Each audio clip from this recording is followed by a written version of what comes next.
Magandang umaga Luzon, Visayas at Mindanao. Narito na ang nagkakaisang pinakamalawak na pagbabalita sa pangunguna ng Presidential Communications Office. Kabilang ang PTV, Presidential Broadcast Service, Philippine Information Agency, Philippine News Agency at IBC. Tutok na sa mga balita mula sa iba't ibang bahagi ng bansa. Ito ang Balitang Pambansa. Ngayong umaga sa Balitang Pambansa, VAT refund o balikbayad pwedeng i-apply ng mga dayuhang turista sa bansa na nakabili ng produkto sa Pilipinas. Libo-libong trabaho anok sa isinagawang job fair ng administrasyon ni Pangulong Ferdinand R. Marcos Jr. sa Cavite at Laguna. 100 aplikante hired on the spot. Malacanang sinagot ang patutsada ni Vice President Sara Duterte kaugnay sa estado ng bansa sa ilalim ng Marcos administration. Pilipinas, magiging basurahan kung mauupo si Vice President Sara Duterte bilang Pangulo ayon sa Presidential Communications Office. Maximum Suggested Retail Price o MSRP ng mga imported na bigas mas bababaan pa ng Department of Agriculture simula March 31. At dry season o panahon ng tag-init, opisyal nang nagsimula. Sa detalye ng mga balita, good news muna tayo. Magandang balita para sa mga dayuhang turista dahil pinirmahan na ni Pangulong Ferdinand R. Marcos Jr. ang batas na nagbibigay ng value-added tax refund para sa mga binibili nilang lokal na produkto. Ang detalye sa Balitang Pambansa ni Clazel Pardilla ng PTV. Kung beach ang pag-uusapan, hindi magpapahuli ang Pilipinas.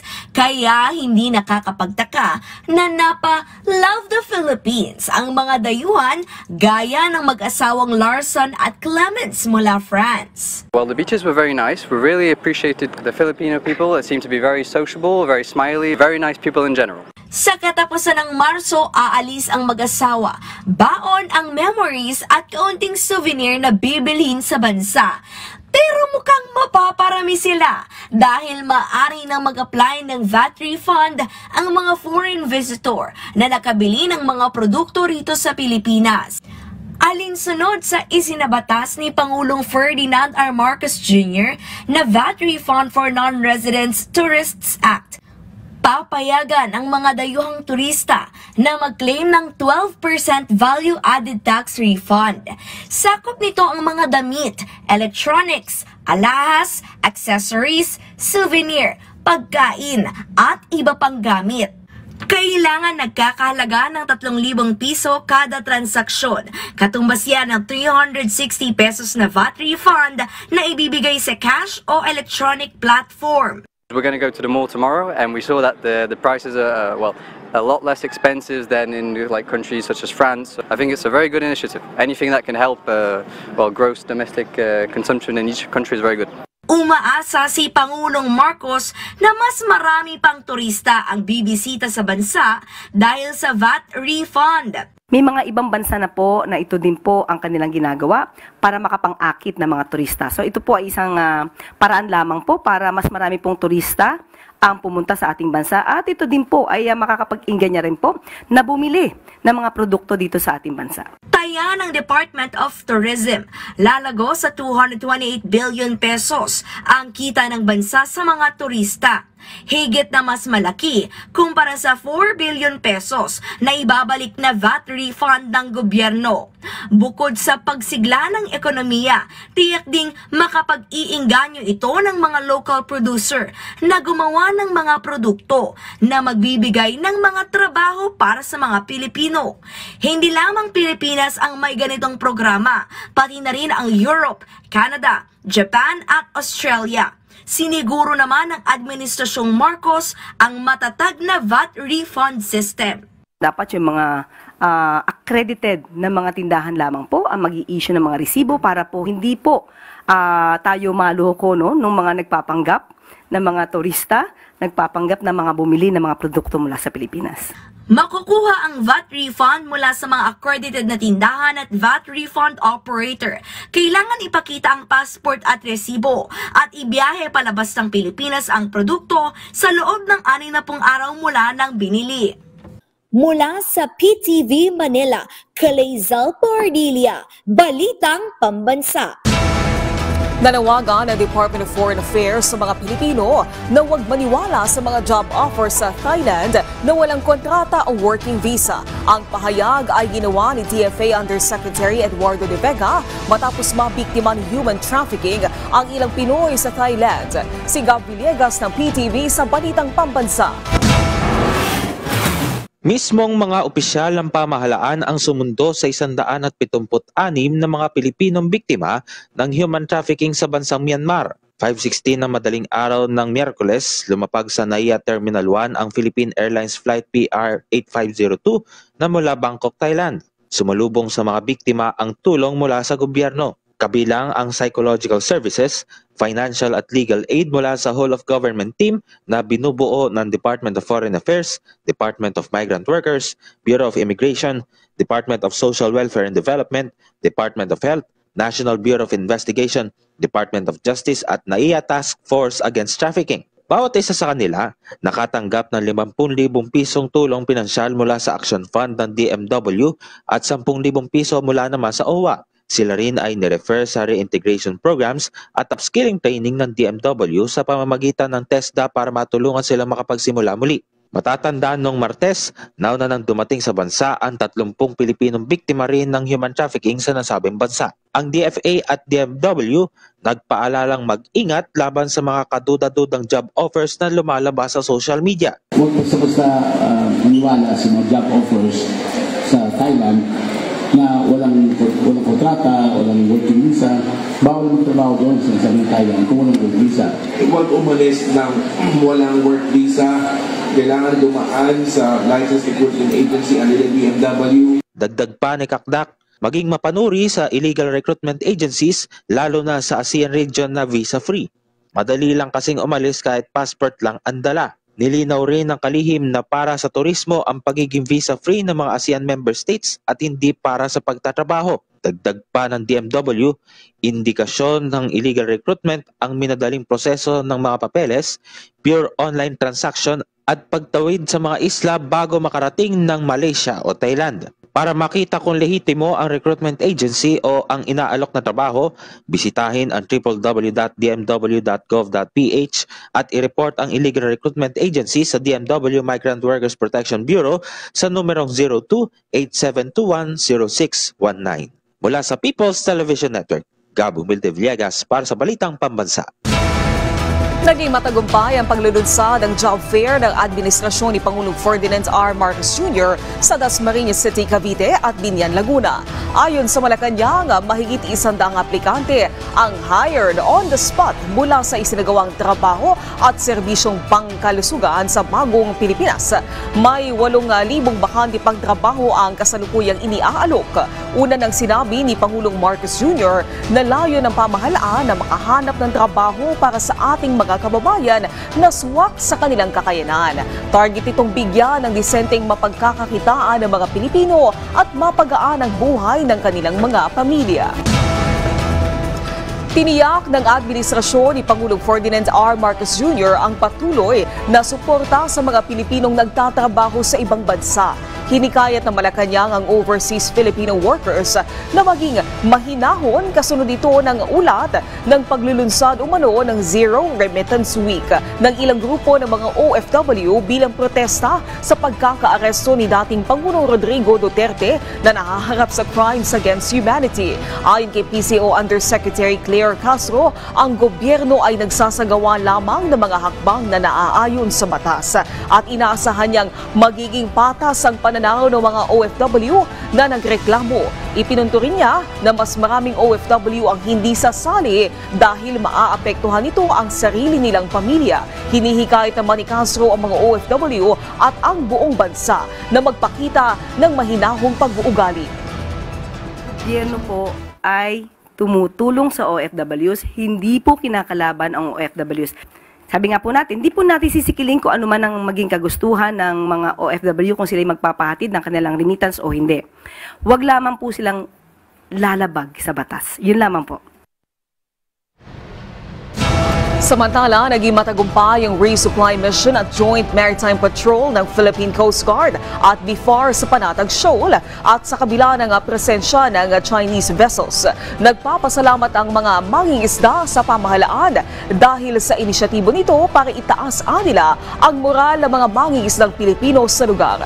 Ang detalye sa balitang pambansa ni Christian Bascones sa PTV Manila.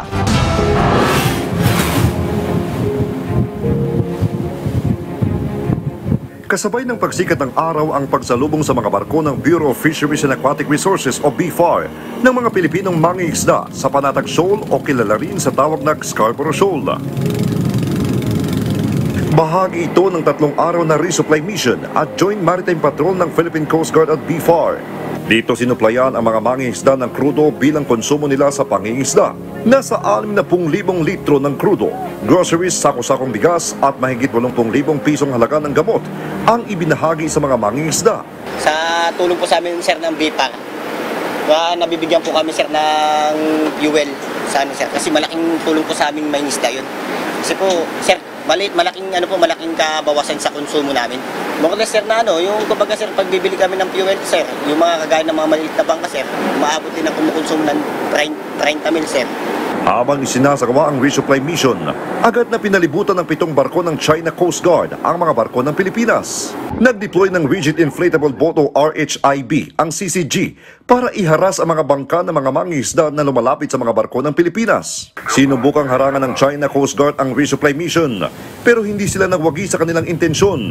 Lalo pang lumakas ang loob ng mga mangingisda noong nakita nila ang PCG na nakabantay sa kanila. Lumalakas po loob namin, sir, kasi nga po, sir, kung di po pupunta yung BFAR dito, sir, kung di po dito sa malapit sa Scarborough, sir, yung kami, sir, yung ng China, sasakupin po ng China patabi ng patabi.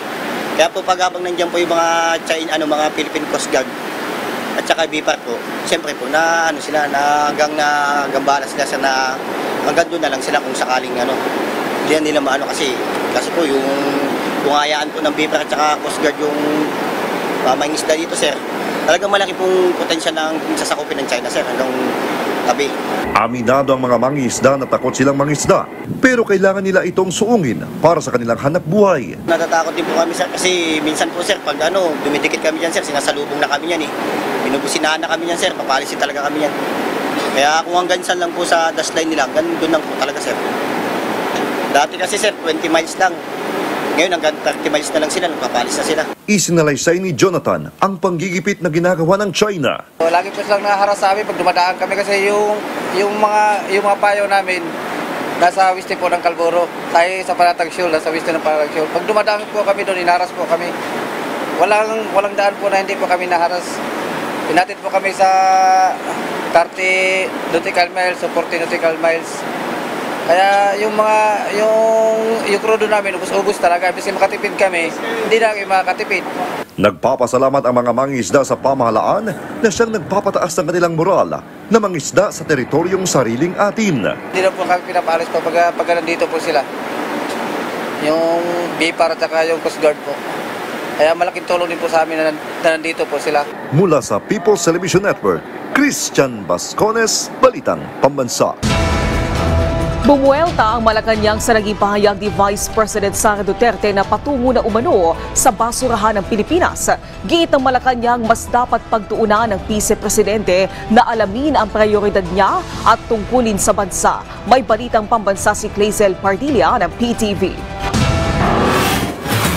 Hindi ba mas magiging mapupunta tayo sa dumpster kung ang magiging Pangulo natin o ang magiging leader natin ay ang mga katulad nila VP Sara? Tinabla ng Malacanang ang patutsyada ni Vice President Sara Duterte na patungo ang Pilipinas sa basurahan. Dahil raw nawawala ng pag-asa ang mga Pilipino sa gobyerno. Pero nag-bounce back lang yan sa ikalawang Pangulo na missing in action daw. Nawawala ang pag-asa ng mga Pilipino. Hindi ba siya yung nawawala sa Pilipinas ngayon? Nahalongkat tuloy ang kanyang posibleng pagtakbo bilang Pangulo ng Pilipinas sa taong 2028. Dapat daw na alam ng Vice Presidente ang kanyang prioridad. Mas na inuuna pang magpunta sa abroad, magsilbi sa isang tao, although tatay niya po yun, pero marami pa rin pong Pilipino na umaasa sa kanya bilang Vice Presidente. Mahirapan po tayo magkaroon ng Pangulo kung lagi po nasa abroad at hindi po ginagawa ang trabaho dito sa Pilipinas. Dagdag pa ng Malacanang, kailangan alamin ni Vice President Sara Duterte ang ginagawa ng administrasyon bago siya magbintang ng walang pag-asang mga Pilipino.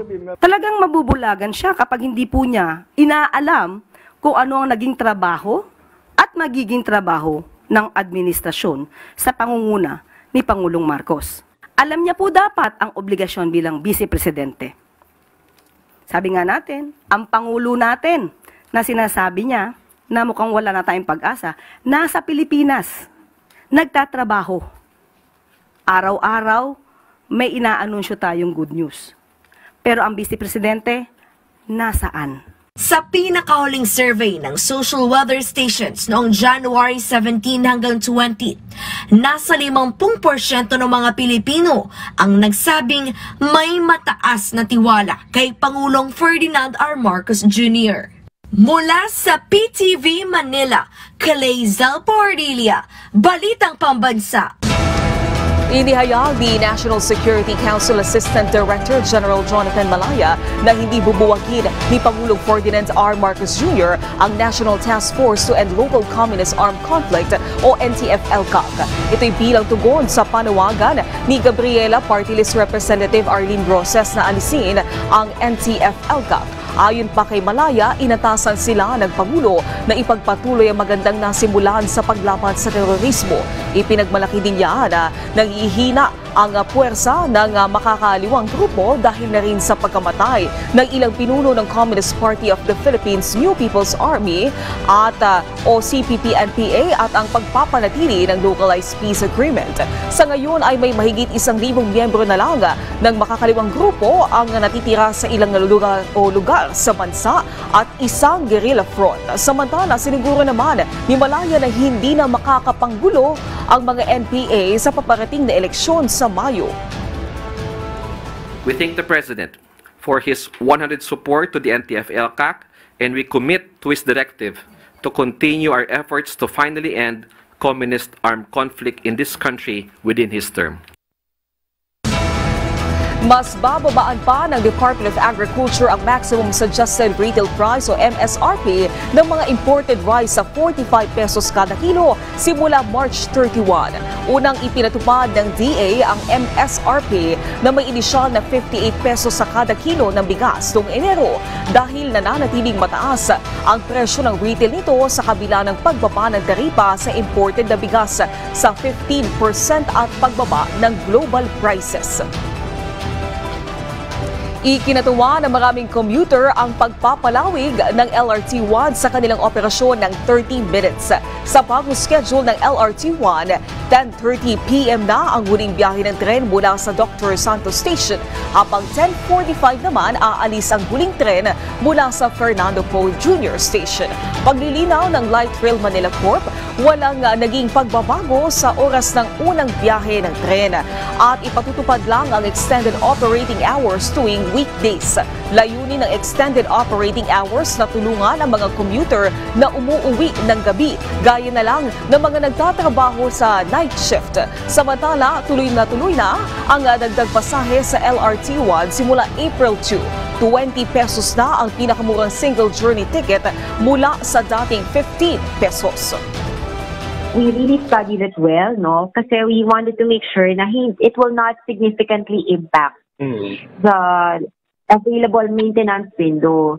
Kasi po alam natin, LRT-1 has 25 stations and any extension po noon, syempre mas tatagal yung ikot yung dating ng last train, diba?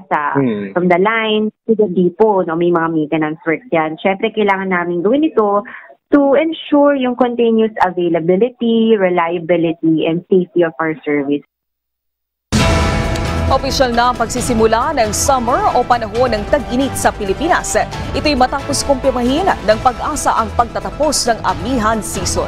Paliwanag ng Pag-asa sa pagkawala ng amihan, ang easterlies ang namamayani. Kaya't asahan na sa mga susunod na araw, lalo na sa bahagi ng Central at Eastern Luzon, ang makakaranas ng mataas sa temperatura at heat index. Paliwanag pa ni Solis, inaasahan ngayon na hindi ganun kataas pero may posibilidad pa rin na umabot ng 52 degrees Celsius. Hindi tulad ng matataas na heat index noong nakalipas na taon dahil sa El Nino. Gayunpaman, paalala ng Pag-asa para makatulong sa nararamdamang alinsangan ay subukang pumunta sa malilim na lugar lalo na sa mga highly exposed sa init ng panahon. Usually kasi kaya tayo nakakapagtala na mas mataas na alinsangan or yung mataas na computed heat index kasi mas marami kasing cloudiness sa kaulapan na nabubuo na malapit sa karagatan. Siyempre, yung ating karagatan kapag uminit, source siya ng moisture, source siya ng water vapor. So itong water vapor kapag umakyat sa itaas, so nagkakaroon ng mga cloud formation. Ngayon kapag marami tayong cloudiness or cloud formation, mas nagiging warm and humid ang ating pakiramdam. Patuloy na nananawagan ang Department of Transportation sa Grupong Manibela na makipagdialogo kaugnay ng PUV Modernization Program ng pamahalaan. Ito'y kasunod ng anunsyo ng grupo na posible pang palawigin hanggang Biyernes ang kanilang tigil pasada. Kaugnay nito, alamin natin ang sitwasyon ng mga commuter sa mga oras na ito mula kay Bernard Ferrer ng PTV Live. Bernard? Naomi, tuloy-tuloy ang pagdating ng mga pampublikong sasakyan para sa ating mga kababayan na papasok sa kanilang trabaho at paaralan. Kapansin-pansin na rin ang pagbigat ng daloy ng trapiko ngayong umabot na sa rush hour.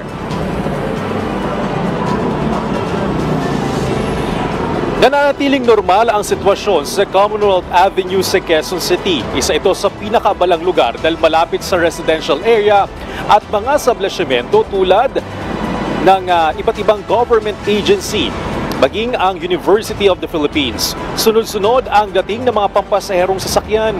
Nakabantay naman ang mga traffic enforcer upang mapanatiling maayos ang sitwasyon. Kaugnay nito, inanunsyo ni Manibela President Mar Valbuena na posible nilang palawigin ang kanilang transport strike hanggang Biyernes. Sa isang pahayag, patuloy na nananawagan ng Department of Transportation sa Manibela at iba pang transport groups na pag-usapan ang kanilang mga hinaing patungkol sa Public Transport Modernization Program sa pamamagitan ng isang tahimik at maayos na dialogo. Katulad anya ng maayos na pakipag-usap ng DOTR sa iba pang transport groups, naniniwalang ahensya na ito ang pinaka-epektibong paraan upang magkaroon ng konkretong solusyon sa mga matagal ng issue tungkol sa programang ito.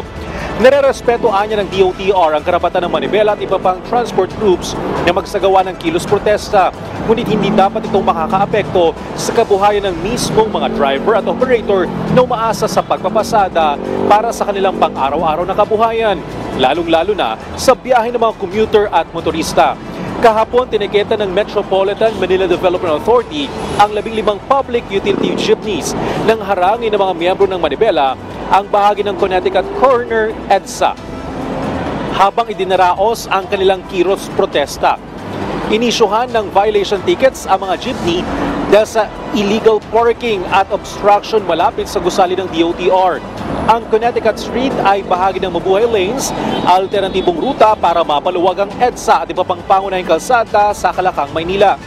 Ayon kay MMDA Chairman Attorney Romando Don Artes, nire-respeto ng pamahalaan ang karapatan ng bawat mamamayan para sa malayang pagpapahayag, ngunit dapat hindi ito isagawa o dapat itong isagawa ng mapayapa at hindi nakakaperwisyo sa mga kapwa nating motorista.